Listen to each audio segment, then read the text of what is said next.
Think allergy testing is straightforward? Think again.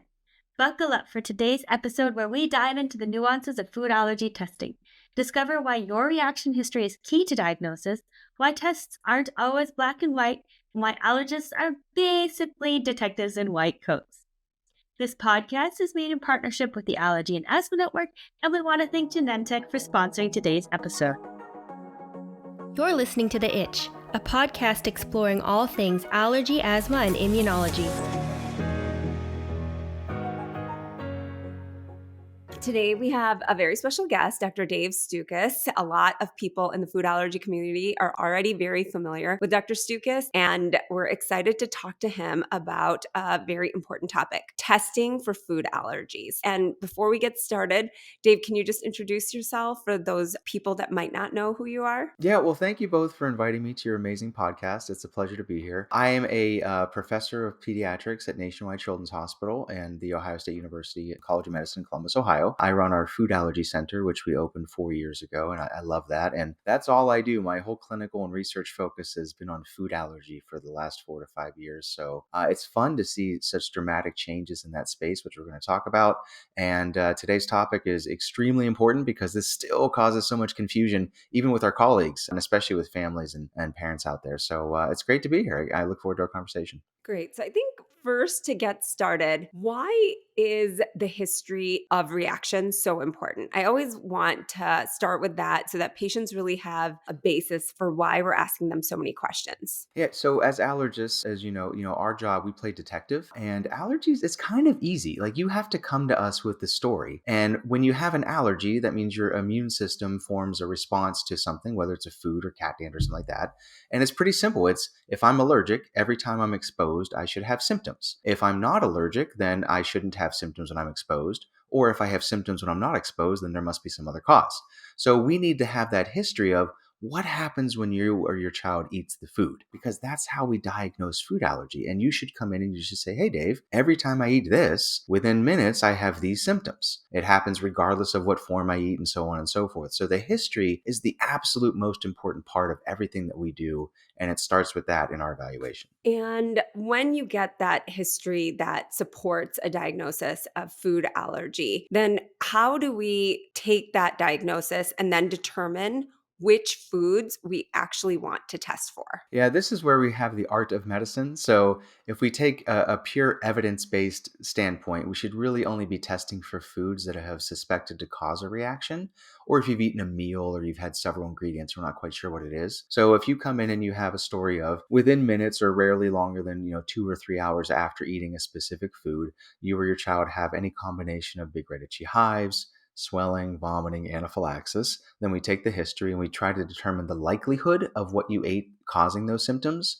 And we know that there are some foods that are much more common causes of food allergies, such as cow's milk, egg, wheat, soy, peanuts, tree nuts, seafood, and then also sesame. So if you have concerns that you ate lemon and 6 days later you had an itchy toe, I believe you and I hear you, but that's not worrisome for food allergy. If you say my child ate peanut and then within 20 minutes they broke out in hives head to toe, you have our full and undivided attention. So the history really guides which foods we should be testing for, because, as we're going to talk about, these tests are not a precise sort of way to measure and diagnose food allergy. So a patient comes in to your office and they tell you your history. Do you then test them right away when they've come for the first visit? Or how does that testing process look? Do they expect to be tested right away, or is it something that they would come back for? And what tests do you use and how do you use those? That's a lot of questions. We can piece out which answers we want to start with first. But do I expect to get tested the first time I see you? I sure hope so. I mean, that's part of the whole initial sort of evaluation consultation, and it should be our goal, mutual goal, that you walk out with a diagnosis, whether you're allergic or there's some other explanation for your symptoms. So when we talk about food allergies, almost all of them, what we're talking about mostly is this immunoglobulin E or IgE mediated reaction, which is what causes the immediate allergic reaction. So the tests that we use are designed to detect IgE. And in the office setting, we do a skin prick test, which takes 15 minutes, where we're trying to find IgE to that food by placing a drop of liquid allergen on the back or the arm, gently scratch through the skin to introduce it to those allergy cells. And if those allergy cells have that IgE to that whatever allergen is placed on there, it releases histamine, which causes a little hive. So the size of the hive tells us how likely it is you're allergic. We also have blood testing that can measure levels of the IgE. And, depending upon, where you're being evaluated, some places have a laboratory right there. Other places you'd have to go to a different laboratory. The only downside with that is you don't get the results for about 24 or 48 hours. So it can be very convenient because you can test for multiple allergens at once. Also, you don't have to stop any medications prior to having blood testing done. So, hopefully when you go to get evaluated, your allergist will walk you through the different options for testing and which may be most suitable for your specific situation. I just wanted to mention that a lot of times we do end up doing both, especially if the history is a little bit unclear, then we may have to do both of them just to confirm that you truly have a diagnosis of food allergy. Yeah, I couldn't agree more. Sometimes the history is not extremely clear. Sometimes our test results aren't extremely clear. So, yeah, what you said is 100% accurate. I agree. How do you determine what test you choose to do? So I'll use myself as an example. So I live in Germany, so I'm just going to say that at first, in case there's different protocol in Germany than there is in the US. But the way that I did it when I wanted to get retested in my mid-20s was I first had blood test and then I had skin prick test. And it was very strange because I got the blood test results back in an email without any explanation. And then I got moved to another clinic to do a skin prick test. So I feel like maybe I had a very strange journey. But how do you decide what test to do first? Yeah, I think a lot of times we will do that skin prick test first just because we have you in the office. We're getting the history right there and we have those tests readily available and we get really good information right away. And then I think a lot of folks would say that the blood tests are going to be most helpful either if the history is indeterminate or the testing is indeterminate, we do the blood test right away or over time. So if we diagnose allergy, then we should be tracking their allergy over time and repeat testing. And that's where oftentimes the levels in the blood will be most helpful. For reasons we don't fully understand, sometimes people continue to have elevated skin tests even as their allergy diminishes. You can see that on blood testing as well. So we'll talk about how there's, it's not a yes or no answer, but the blood test can be very helpful to track over time. So unfortunately, Kortney, I think your experience was a bit unusual. So now let's get into the specifics of skin prick testing. I know you had mentioned that with the blood test, you don't have to be away from any medications. For the skin prick test, can you just go through the logistics of how a patient should be prepared in order to get skin prick testing done? Yeah, absolutely. So skin prick testing, we typically will apply the liquid allergen to the back or sometimes on the forearm. Theoretically, we can use any part of the skin, but there's reasons for this. So we need to make sure that there aren't active rashes in those areas. So a lot of our patients unfortunately have really bad eczema, which would prohibit us from doing skin testing in those areas because we might not be able to interpret results. If you're taking medications that can block the histamine response, so a lot of the allergy medications we use or have antihistamines in them, whether it's the first generation antihistamines like diphenhydramine or the second generation antihistamines like cetirizine, brand name would be Zyrtec, things like that. We need to stop those generally about 5 days before testing just to make sure it's completely out of your system. Otherwise, our tests won't be reliable. We should always be doing a positive and negative control with whatever allergens we're testing because that's how we actually read the results. And there are a lot of folks out there that just have sensitive skin. So sometimes when we do a negative control, which can just be saline, you get some non-specific redness or maybe even a little bump. So if that's happening to the salt water, we need to, interpret the allergens, accordingly as well. And then oftentimes we'll just compare them to our positive control, which is just histamine, which will cause some itching. So the test itself can result in itching, especially from the positive control or if you are allergic to things. Oftentimes the itching subsides within 30 minutes or so. So it's not terribly uncomfortable, but it's also helpful to know that, these aren't shots that we're doing. We're not going deep into the skin. They aren't actually needles, even though you feel like a little prick on the skin. And these are oftentimes plastic devices that just have to get that liquid allergen under the top layer of the skin. So that's sort of the logistics of what to expect when you have skin testing performed. I always also mention to patients that when you're sitting in the office for those 15 minutes, you can't touch that area, you can't rub that area because that will interfere with testing. And also for worried, anxious parents or even patients that are anxious, the test results are really just going to be little mosquito bites that are on the skin that will go away by the end of the day or the next day. So it's nothing permanent that we're doing. And it's very unlikely, very, very unlikely that you're going to have a reaction during testing. So that's the other thing that I think a lot of patients worry about is that we're exposing them to the food and that they're going to potentially have the reaction that they're worried about. So the skin prick testing does not cause a systemic reaction to that food. It just causes that little mosquito bite type bump that we're looking for. And then the other thing that I always clarify is that we're doing that positive and negative control, like you said, to just understand exactly how the skin reacts to the testing. So the positive one should always turn into a mosquito bite. And if it doesn't turn into a mosquito bite, that means you still have something in your system that's blocking that reaction from happening, or that your skin, for whatever reason, doesn't react. And then for the negative, if that, as you already said, if that looks positive, meaning if that turns into a mosquito bite, if the saline turns into a mosquito bite, then that means that we can't rely on any of the other testing either, because we know that you're not allergic to water. And so those are just some of the caveats that I also throw in there for patient clarification over the years. So if I'm a patient and I have an allergist appointment scheduled and I'm someone who takes an antihistamine every day, I'm going to make sure that I stop that a minimum of 5 days before the appointment. Yeah, so 3 to 5 days. And to be honest with you, a lot of our patients they suffer throughout the year from seasonal allergies, environmental allergies, so they can't always stop for 3 days. And sometimes we can actually just place that control to see if we want to place the other allergens on there, because sometimes the medications they don't block the histamine as much as we want them to. So there's ways around that, or we can convert to blood testing if they can't stop for whatever reason. Would you suggest calling ahead and just asking the office before you go to the appointment, just in case, it's like middle of the spring and the trees are just acting very mean to you? Yes, and hopefully allergist offices are sending this information ahead of time, especially for new patients. We have instructions that we offer everybody as well. It's interesting because sometimes we get calls, people need to be seen right away, and we make sure we say, we're happy to see you, the next day or whatever, but just so you're aware, may not be able to do the skin testing that visit because of the medications or what else is going on. So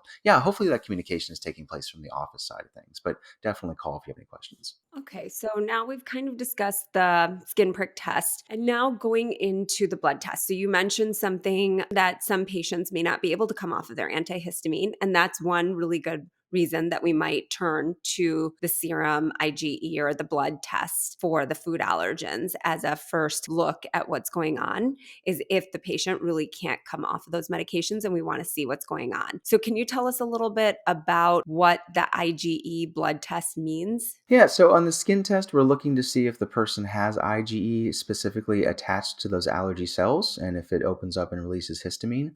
On the blood test, we're merely measuring the level of specific IgE in the bloodstream, and we get a range of values, and it typically goes from zero point 0.1 up to 100. And the higher the number tells us it's more likely that you're allergic. A lot of the tests also report these arbitrary classes, class 1, 2, 3, 4, and 5, which are completely meaningless. So everybody should be ignoring those. We can have an hour-long conversation about why that makes no sense, but just ignore them for now. And it's really important to note that just because you detect IgE, that does not mean that you're allergic. So we'll talk more about some of the false positives that we get and things like that. But just because you find IgE doesn't mean that you actually are allergic. We tend to trust our negative results on skin testing and blood testing unless the history is really consistent with food allergy, but that's where an oral food challenge can come into play. So there's a range of results that we get, and what we're looking for is just how high the level is, or we can track it over time. In a previous episode, Dr. G talked about why she doesn't like panel testing. Can you explain a little bit more about that? Yeah. So we talked about how do you choose what foods to test for. So when we talk about panel testing, it basically means just testing for tons of random foods, regardless of the history, and then looking at the results and then making a diagnosis. That's backwards. That's completely wrong. Skin tests and blood tests were never designed to be screening tests.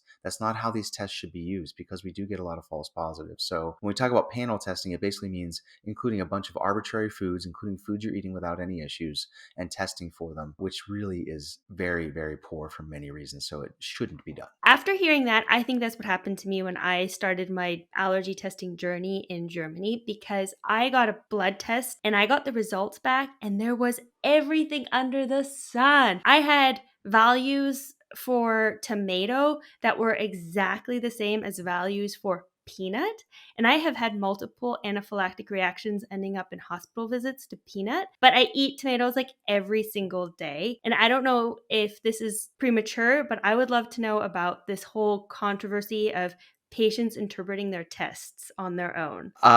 There are many board certified allergists that don't properly interpret these test results. So as far as interpreting on your own, it really requires a lot of expertise and training and knowing what these tests can and can't do. I meet patients every day that come to us for a second, third opinion that have had these panel tests done. I'm sure Dr. Gupta is the same way. And their lives have been ruined by this because they're told to take foods out of their child's diet. They're told to avoid foods that they're not actually allergic to. You can get nutritional deficiencies. For these poor, mothers that are trying to breastfeed, they're told to take 20 foods out of their own diet. It's horrific and it's awful. We can prevent this by doing testing appropriately and interpreting the right way. We actually now are seeing, at least in the United States, direct to consumer at home food allergy panel tests that are being offered. So you can or send your little blood off and get the results back and interpret it yourself, because there's very minimal guidance with that. And this is a very poor way to diagnose food allergies. So I would recommend extreme caution for anybody who does any type of panel testing. It really shouldn't be done for any reason. Another definition that I think, Dave, we need to do quickly, because we've talked a lot about it so far, is what is a false positive and what is a false negative result. We just need to define that so that people aren't confused. So IgE tests, as you mentioned, they detect sensitization. So sensitization means you're making IgE to something.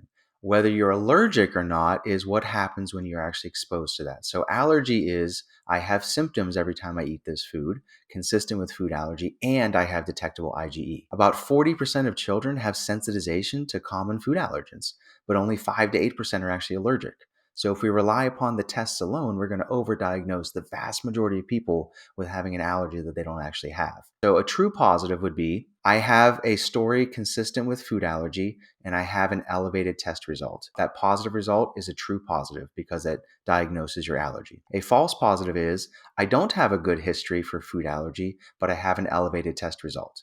So that positive result is false. It's falsely diagnosing you with something that you don't actually have. And then, we see this all the time with a bunch of other tests that we do. Every diagnostic test has limitations, but that's what we mean when we talk about these with the IgE tests. Yeah, and I think this might be a good time to talk about IgG testing and what that is. And as you were talking about, a lot of the direct-to-consumer companies also offer this IgG testing. And so can you talk a little bit about that? Yeah. So our body forms different antibodies, and we have IgE, which is involved in allergic reactions. We have something called IgA, which lives on the surface of our sinuses and our gut. IgM is something like if we're exposed to bacteria or viruses, our body responds with IgM first, and then we have IgG. IgG is our protective memory antibody. A normal functioning immune system will form IgG to foods that we eat.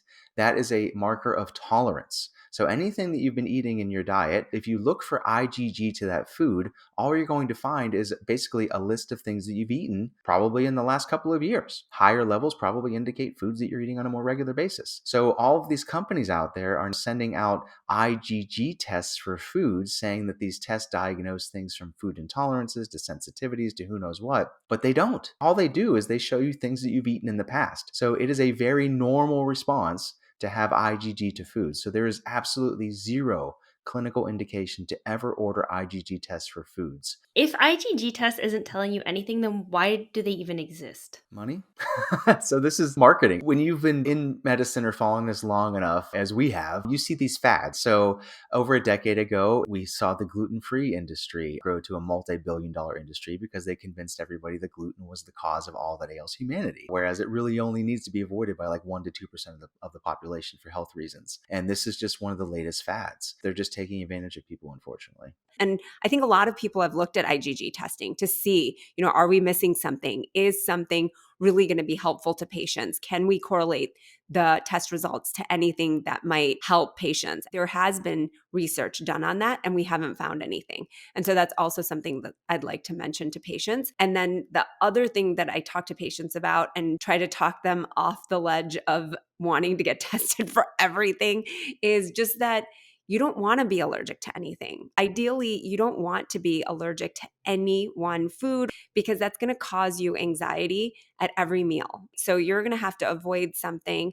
in every single meal. You're going to have to check the ingredients. You're going to have to make sure the restaurant is aware of your allergens. And so it really causes a lot of anxiety, and it's not something that we want to diagnose, because for people with a true food allergy, it is a very, very disruptive part of their life. And so I just want to make that clear whenever I'm talking to patients that they don't want to be allergic to anything. And unfortunately, magically taking out onion from their diet when they're not truly allergic isn't going to solve for their brain fog or their digestive issues or their arthritis or whatever it is that they might want to link to a particular food. So they're really just going to be missing out on that food without it helping their body. Can I just add to that? I'm so glad you brought that up. I have noticed just anecdotally in recent years, when I'm with my family or my wife, we're out to dinner or taking trips and traveling, you're hearing people state these things. I can tell almost immediately it's very unlikely that they're actually allergic to these things,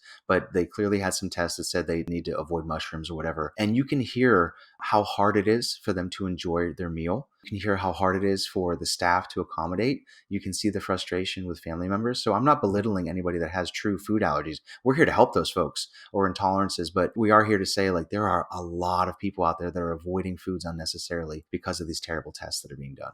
Yeah, honestly, they just sound like gateways to anxiety and eating disorders. They are. That has been well established. And now going back to valid testing. So we talked about the blood IgE testing. There's also something called component testing. Can we talk about component testing? Yeah, this is really interesting because when we look at just the IgE test to say like peanut, what we're really doing is taking what all of the different proteins that make up peanut and seeing if somebody has IgE to that. Well, now with component tests for pretty much any food that's available, there are actually different parts of that protein that may bind to that person's allergy antibody. So we can break these down into really small pieces of it. And some of these proteins are associated with clinical reactions. So this is what causes you to have an allergic reaction, whereas others can cause a false positive test. So a classic example would be with peanut. Peanut looks very similar to, say, birch tree pollen, and birch tree pollen causes, environmental allergies in the springtime. If you're allergic to birch trees, when they pollinate, itchy, watery eyes, sneezing, runny nose. So if you take somebody that has really bad birch tree pollen allergies and you start testing for things that look like birch tree pollen, like peanut, you're going to get these false positives, even if they're not actually allergic. So these component tests can really tease out what part of that food are people actually reacting to.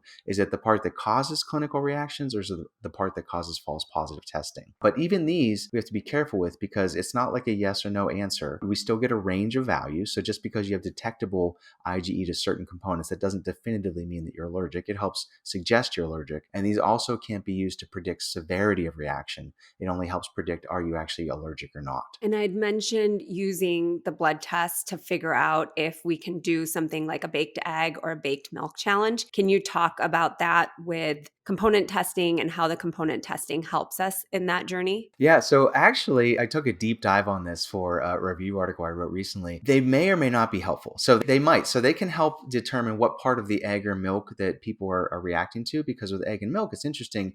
When you heat it at high temperatures in the oven, it can unravel the proteins. So they may not actually bind to that allergy antibody. And about 75% of people allergic to milk and egg can eat it when you bake it in the oven. There are certain components of those proteins that are less likely to unravel. So if you do the component testing and they're directing all of their allergy antibody towards those components that are less likely to unravel, maybe they won't tolerate baked milk or baked egg. But again, I would just caution because I think more recent research shows not 100%. Now it's a guide, and as you mentioned, it can help guide who or may not be a great candidate for a challenge, but just I think proceed with caution. But yeah, it can help in those regards.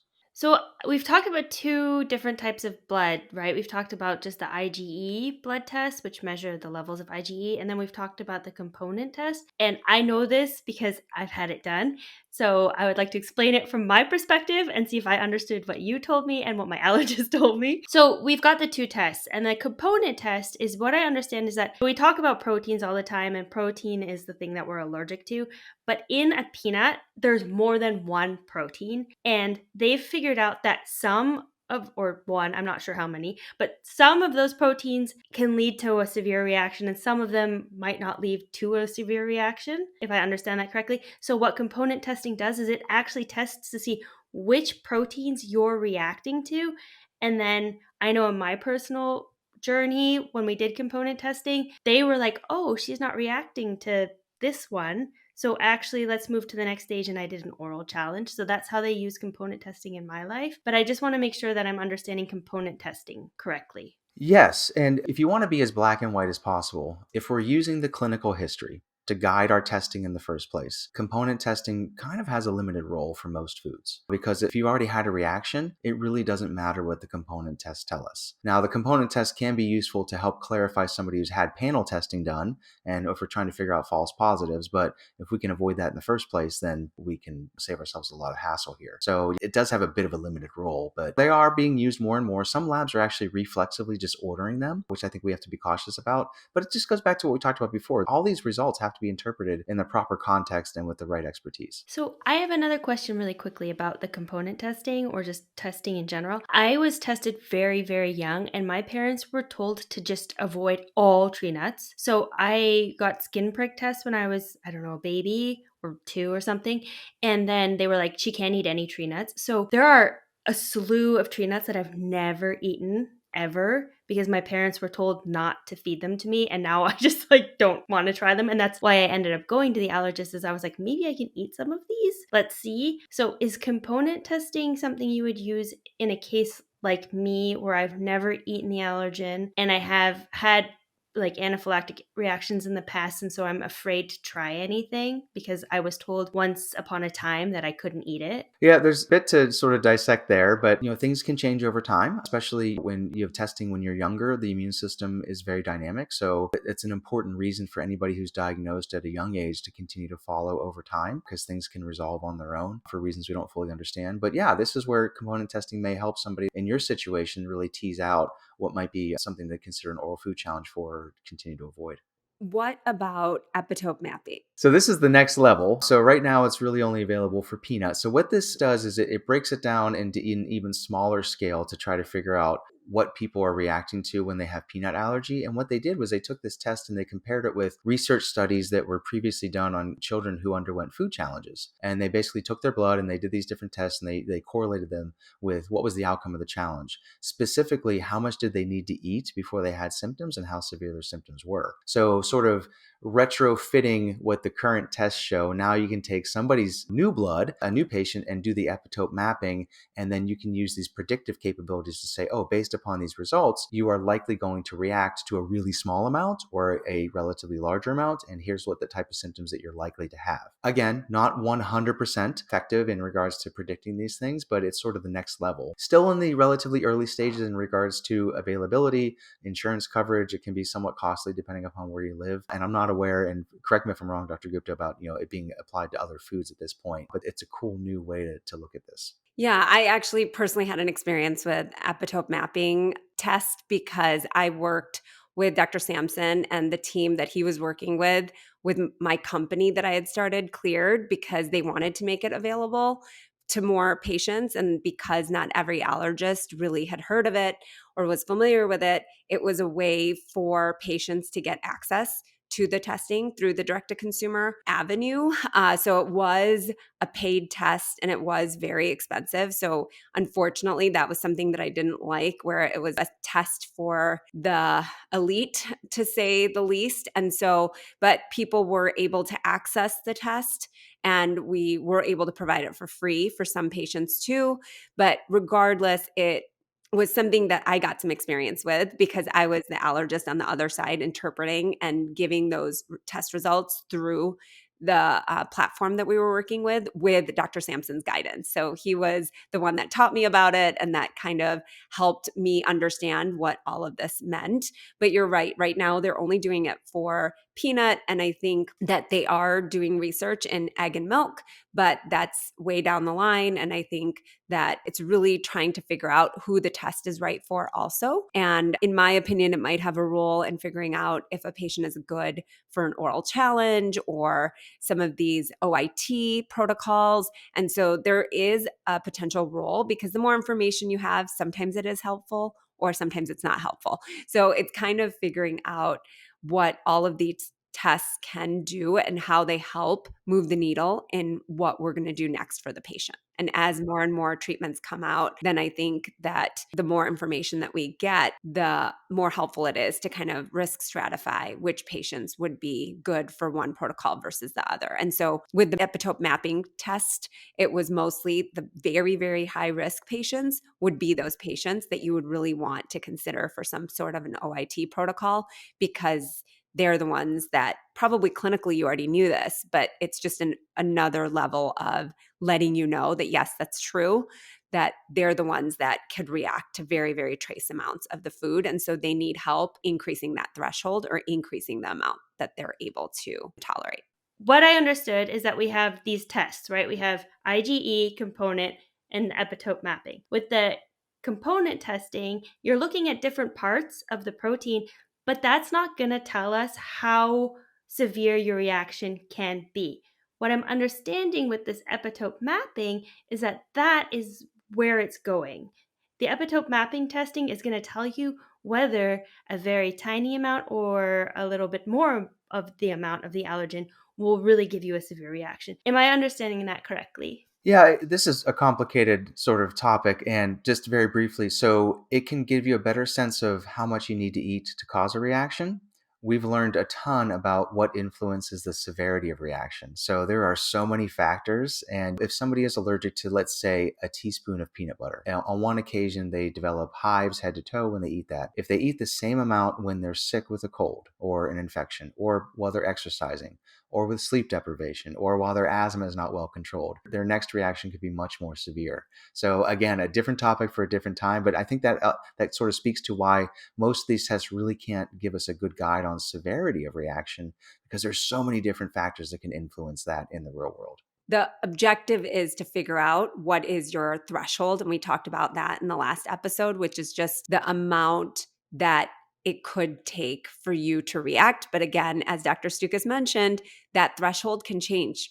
So on one episode, you could eat a teaspoon and not react. On the next episode, you could eat that teaspoon. And because of the way that your body is in that moment, you could react. So that is where it gets a little bit nuanced. And again, that's why you need an experienced practitioner to really be guiding you through the process and understanding exactly what your history is, what your testing history is, and then what way to move forward. May I add that it's so cool that we can have this conversation right now, right? Like we wouldn't have been able to have this a couple of years ago. So this is just such a changing landscape with new evidence and understanding and perspective. And for anybody listening out there, hold on to your hats because we're going to have even more understanding in the future as well. But I just wanted to reflect on that. Thanks.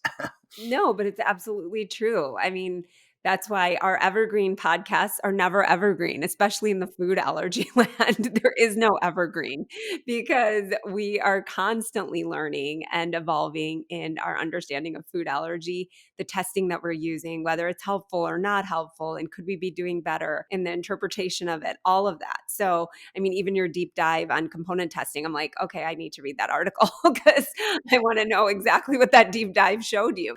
And so at the end of the day, we're just constantly evolving in this field. And that's really good. That's a good thing because we're learning more and more and we're getting closer and closer to really understanding how we can help patients potentially get rid of those food allergies. Hopefully, that's the ideal goal for all of us. And lastly, let's just quickly talk about oral food challenges because that is also a way that we test patients to see if they're truly allergic. Yeah, so oral food challenges are the single best test that we have. It's the gold standard. They've been demonized a little bit because it can be a very anxiety provoking experience, but it's also a very empowering experience. And what an oral food challenge entails is you have to have the proper expertise and clinical setup because reactions can occur. So, depending upon the history, you would go to a physician's office and they would give you very small amounts of what you're allergic to or what we think that you may no longer be allergic to. Wait about 10 or 15 minutes in between and then essentially kind of double the dose until you would reach whatever a serving size would be, or roughly 4 to 6 grams of protein. There's different types of challenges. You can do much smaller challenges to thresholds to try to figure out, are you reactive to really small amounts,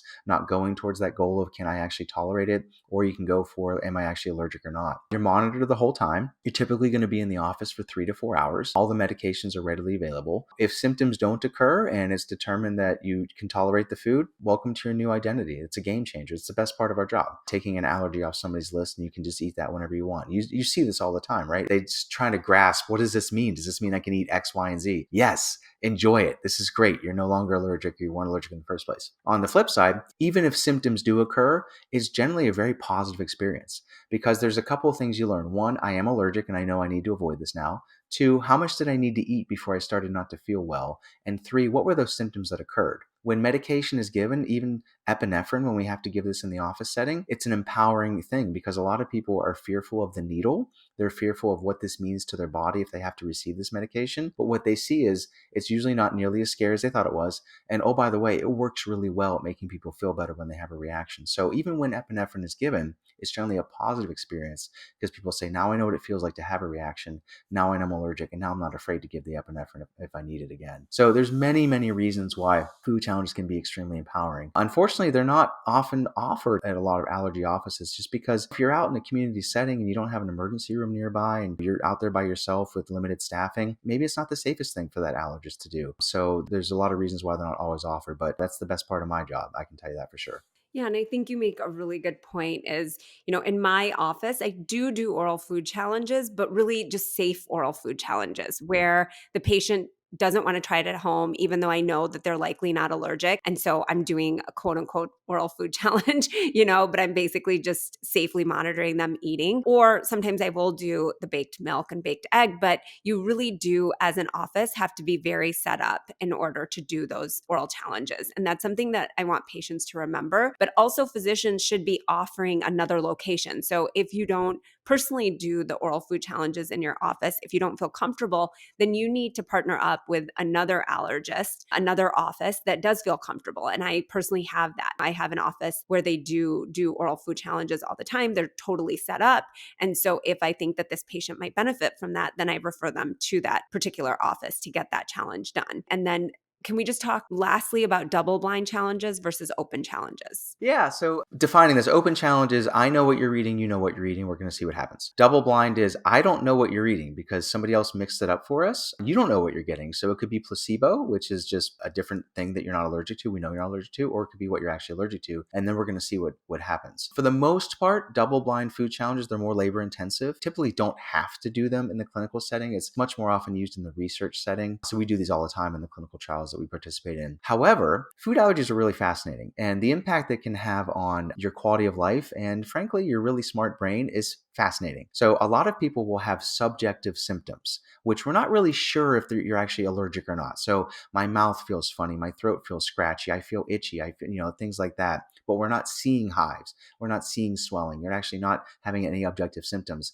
That's where a blinded food challenge can be very useful, because if we give you placebo and you have symptoms, aha, maybe this is your really smart brain and you've been living this for long enough. You're sort of manifesting these symptoms. This is a very real, powerful phenomenon. Whereas if you eat what you're allergic to and you don't have symptoms, then that's very reassuring as well. So yeah, that's sort of the nuts and bolts of it. I've done this a few times. I'm sure you have as well. It's really interesting when symptoms occur from placebo and you sort of see that aha moment and they say, oh my gosh, maybe this is, I need to really think about how I'm processing this information, what my body feels like. But yeah, that's sort of the difference between the two. So I've done a double blind because the clinic that I like to go to is a research center as well. So you go and you kind of like just expect them to draw blood while you're having an anaphylactic reaction or whatever. It's like not a big deal. But I did a double blind and it was really interesting because I was supposed to do 6 different foods over 3 days. And it was in a hospital setting, so I was staying overnight for 3 days. And the first one I did, the first food was nothing. I was fine. The second one, I actually passed. So I was going into it thinking like, this is great. I'm going to pass every test. And I also went in with the mindset that I'm going to like win. Like I'm going to pass them all. And then the first one of the third one I reacted to like immediately. And that was a really, really interesting experience to have because, like you said, it might have been clean, but your head's in a place where you're like, okay, well, now I'm obviously having an allergic reaction. So that double blind kind of like played with that mental space. So it was really reassuring for me just to see like, oh, this is what an actual allergic reaction feels like. And it's not just my brain making it up. One thing that I wanted to mention about oral food challenges is usually, and Kortney, I couldn't tell by your story, you're only supposed to have one food being tested at a time. So it's not supposed to be like you go in and you get multiple foods during the day. That's not how we're supposed to do that because it makes the entire test confusing on what you're actually reacting to because you can have some delayed reactions. So we usually just do one food at a time for those tests, for those oral food challenges. Yeah, I mean, I was in a hospital. I was staying at the hospital for like 3 to 4 days, depending on how things went. And they were testing me in the morning, and then they were going to test me later at night. So there was like a very big gap. But like I said, it's a research hospital. So they had some other things that they were looking at as well, I guess. I'm not sure. I just told them that I was okay with them taking all my data. Interesting. Yeah, we never admit patients to do food challenges or anything. So it must have been something for research. Dr. Stukus, do you have any last advice for patients who are, maybe they know it's obviously a food allergy or they're kind of confused whether it's an intolerance, an allergy, or whether they should even see an allergist at this point? Yeah, allergists, we love helping people. Every symptom that can occur due to allergy can occur for unrelated reasons. So if you have concerns about allergy, please go see a board certified allergist. I would, recommend, if you're willing to, instead of thinking, I'm going to go so they can test me for everything, maybe change your mindset and say, I'm going to go so I can get evaluated by an expert, and then I will see if and what I need to be tested for. I think that sets things up a little bit differently in regards to expectations. Ideally, if you go see an allergist and they determine just by talking with you, like, oh, nothing about your story is worrisome for allergy, I hope that they still clarify what may be causing your symptoms, because that's what we like to do. Is, I don't think you're allergic to this food, but I hear you that you don't feel well when you eat it. Maybe this is what's going on. We can try this X, Y, and Z. So maybe just change your mindset. But absolutely, if you're struggling or if you have concerns about it, please go see a board certified allergist. We love to help people understand what they're allergic to or what they're not allergic to. Well, thanks again, Dave. That was a great conversation and hopefully is going to be helpful to a lot of patients. Yeah, it's my pleasure. Thank you for having me, and great podcast. It's been fun. Thank you. Thank you for listening to today's episode. Remember that all information you hear today is for informational purposes only and are not intended to serve as a substitute for the consultation, diagnosis, and/or medical treatment of a qualified physician or healthcare provider. And also, don't forget to subscribe to our podcast. And if you have a second, help spread the word by rating our podcast and sharing with your friends and family who might also be interested in learning more about allergies, asthma, and immunology. You can always stay up to date by checking out our Instagram, The Itch Podcast, where you can leave questions you are itching to know, or check out our website, which is www.itchpodcast.com, which contains more information about the subjects we covered in today's episode and every episode. Until next time, have a fabulous week.